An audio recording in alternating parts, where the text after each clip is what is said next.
Derneğin önünde nurlara topuldu diyen bir tema oldu. Yadına düşer mi? Senin havarın vardı.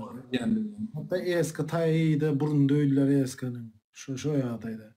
Nuru hiç eli tayyimedi, hiç elinde bir tenşikesi yoktu. Yadına düşer mi? o Alişer Sakaf'ta da yoktu onun. Alişer Sakatov değil, derneğin önünde diyen. Tamam Alişer Atamurat uranlar yani Alişer'de de yoktu diyen sinyal. Yok, Atamurat Otay'da yoktu. Onunla yok, o sushi'de yok. Yani onun önünçem sonundan murştular ha nemen onunla. Kaponsuzlu. Şunyalı Nuru konsulluğu da üyelerin şu derneğin spisi vardı. Polni eli bilen berýärdi. Notebook'unu nämesini kim gelip giden spisi koyunça näme kimin ady şu dernekde agza hukmunda yazykly. O indi näme diýjek?